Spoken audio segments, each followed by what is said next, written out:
कौन हो तुम?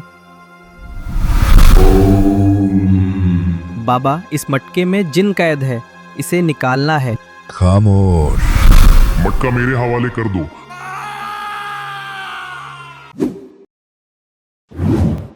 वसंतपुर गांव में एक लड़का रहता था जिसका नाम वासे था। वासे एक किसान का बेटा था। एक दिन वो अपने गांव में खेतों की तरफ जा रहा था कि रास्ते में उसे एक तरफ एक मटका पड़ा हुआ नजर आया। उसने फौरन जमीन से एक पत्थर उठाया और मटके को मारने के लिए निशाना लगाने लगा। खबरदार, मटके को पत्थर मत मारना। आवाज आने पर वो हक्का बक्का रह गया। वो डरते डरते मटके के करीब गया। मटका जो पहले ही टूटा फूटा था, वासे इसमें झांकने लगा। तुम मुझे नहीं देख सकते। हाँ, अलबत्ता मैं तुम्हें देख सकता हूँ। कौन हो तुम?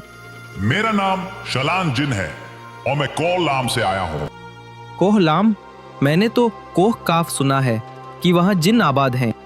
जी, कोह काफ जिन घाटी का पुराना नाम है। अब वो कोहलाम से मशहूर है। तुम इतनी छोटी मटकी में घुसे कैसे, और इस मटकी में घुसकर बैठने का मकसद क्या है? पहली बात का जवाब यह है कि मैं इसमें धुआं बनकर दाखिल हुआ। और रही दूसरी बात, दरअसल मेरे सर पर बाल नहीं है। इस वजह से मैं बहुत परेशान रहता था। मुझे वादी के एक जिन्न ने बाल आने का नुस्खा बताया कि इंसानी बस्ती में किसी मटके में 40 दिन गुजारो तो तुम्हारे बाल आ जाएंगे। मगर आज 41वां दिन है। बाल तो दूर की बात, मैं तो इस मटके में फंस कर रह गया हूँ। उफ, बालों के मसले जिन्नात में भी पाए जाते हैं। हैरत है, लेकिन इसमें से बाहर कैसे आओगे? मुझे नहीं मालूम। तुम किसी तरह से मुझे मटके से बाहर निकालने में मेरी मदद करो। ठीक है, फिलहाल मैं मटका घर साथ ले जाता हूँ, फिर सोचता हूँ आगे क्या करना है। ये कहकर वासे ने मटका उठाया और उसे अपने साथ लेकर अपने घर की तरफ रवाना हो गया। 40 दिन पूरे हो गए हैं। सलान जिन्न को मटके में रहते हुए 40 दिन पूरे होने के बाद वो मटके से निकलने की कोशिश करेगा, पर निकल नहीं पाएगा, क्योंकि कोई भी जिन्न किसी चीज के अंदर 40 दिन गुजार ले तो फिर वो उसमें कैद हो जाता है। हा हा हा हा। हनान, आखिर तुमने अपने दुश्मन से खूब इंतकाम लिया है। हाँ, तुम्हें तो मालूम है कि शलान जिन से हमारी खानदानी दुश्मनी चली आ रही है। मैंने जब देखा कि शलान अपने गंजेपन की वजह से परेशान है, तो मैंने भेष बदलकर उससे हमदर्दी जताते हुए उसे इंसानों की बस्ती में मटके में 40 दिन रहने को कहा। वो बिना सोचे समझे इंसानी बस्ती में मटके में रहने चला गया और इस तरह वो इसमें कैद हो गया। अब वो मेरे मजीद इंतकाम से बच नहीं पाएगा। अब मैं उसे जिंदा नहीं छोड़ूंगा। मैं अपना इंतकाम लेने इंसानी बस्ती जा रहा हूँ। हनान जिन वादी जिन्नात कोहलाम से इंसानी बस्ती की तरफ तेजी से हवाओं में तैरता हुआ जा रहा था। वो जल्द आ जल्द इंसानी बस्ती पहुंचना चाहता था। काफी मुसाफत तय करने के बाद आखिर उसे इंसानी बस्ती नजर आई। वो खुशी से झूम उठा। अब वो शलान जिन को तलाश करने लगा। उसने अपनी आंखें बंद की और मन ही मन कुछ पढ़ने लगा। फिर उसने अचानक आंखें खोली। उसके चेहरे पर हल्की मुस्कान उभरी। शलान, मैं आ रहा हूँ। ये कहकर उसने एक तरफ को अपनी उड़ान भरी। उसे शलान जिन का पता चल गया था। थोड़ी ही मुसाफत के बाद उसने देखा कि कोई लड़का मटका उठाए तेज तेज कदमों से एक तरफ जा रहा था। वो रहा शलान। वासे मटका लेकर एक आमिल के आस्थाने की तरफ जा रहा था। उसे ऐसा महसूस हुआ जैसे कोई चीज उसके पास से सनसनाती हुई गुजरी हो। फिर आगे बढ़ने लगा। आस्थाना थोड़ी ही दूर रह गया था। वासे लंबे लंबे कदम बढ़ाता हुआ आस्थाने पर पहुंचा। फौरन आमिल के हुजरे में दाखिल हुआ। उसने देखा कि आमिल आंखें बंद किए कुछ पढ़ने में मशगूल है। उनके करीब बैठ गया। आमिल ने फौरन आंखें खोली। बाबा, इस मटके में जिन कैद है, इसे निकालना है। खामोश। देख नहीं रहे मैं किसी अमल में मशरूफ हूं। अच्छा, इसमें जिन बंद है। मुझे बेवकूफ समझ रखा है।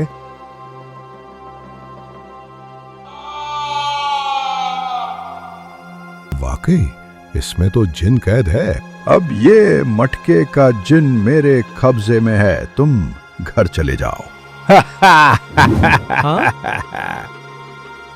अब मैं इस जिन को भी दूसरे जिन्नों की तरह अपना गुलाम बना लूंगा। इससे पहले कि वासे आस्थाने से बाहर जाता, अचानक हनान जिन आस्थाने में दाखिल हुआ। उसने फौरन वासे के रास्ते में अपनी टांग अड़ा दी, जिससे वासे जमीन पर गिर गया। तुम अभी तक यहीं हो, गए नहीं? मैं तो जा रहा था, मालूम नहीं किसने मुझे टांग अड़ाकर गिरा दिया। तुम्हारा क्या मतलब है? यहाँ कोई और भी है जो मेरी नजरों से ओझल है? बेवकूफ, किसी और को बनाना, फौरन चले जाओ यहाँ से। लड़का ठीक कह रहा है, यहाँ पर कोई और भी मौजूद है और वो मैं हूँ, हनान जिन। मटका मेरे हवाले कर दो। मैंने बड़ी मुश्किलों से अपने दुश्मन जिन्न को इस मटके में बंद किया है। मटका मुझे फौरन दे दो, वरना मैं तुम्हें खा जाऊंगा। अरे जाओ, मैं कोई मामूली आदमी हूँ जो मुझे खा जाओगे? मैंने भी बहुत देखे हैं तुम जैसे जिन। जाते हो यहाँ से, या मैं तुम्हें भी इस मटके में बंद कर दूं। यहाँ तुम जमीन पर लेटने आए हो या मटके में से जिन को आजाद कराने? हाँ? तुम कौन हो? मैं भी एक जिन हूँ। जिन हो तो आमिल से मटका लेकर अपनी बिरादरी के जिन को आजाद करा लो।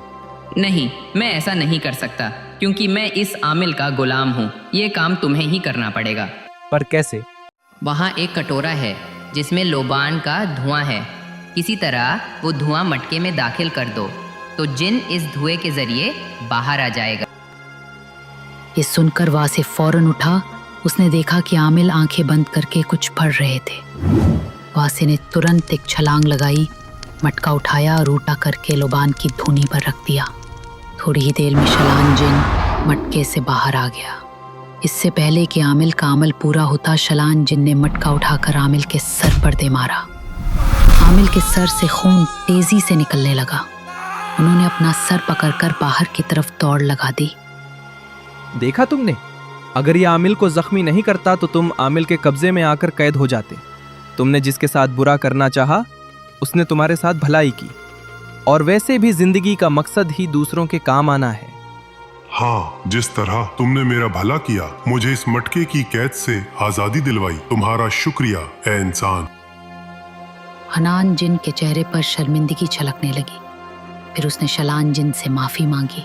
शलान ने उसे माफ कर दिया और फिर दोनों खुशी खुशी अपनी बस्ती की तरफ रवाना हो गए। जीरो टून्स पेश करता है आपके लिए दिलचस्प और मनोरंजक एनिमेटेड कहानियां, जहां हंसी मजाक के साथ होते हैं जिंदगी के सुनहरे सबक। चैनल को जरूर सब्सक्राइब कीजिए ताकि हर नई कहानी सबसे पहले आप तक पहुंचे।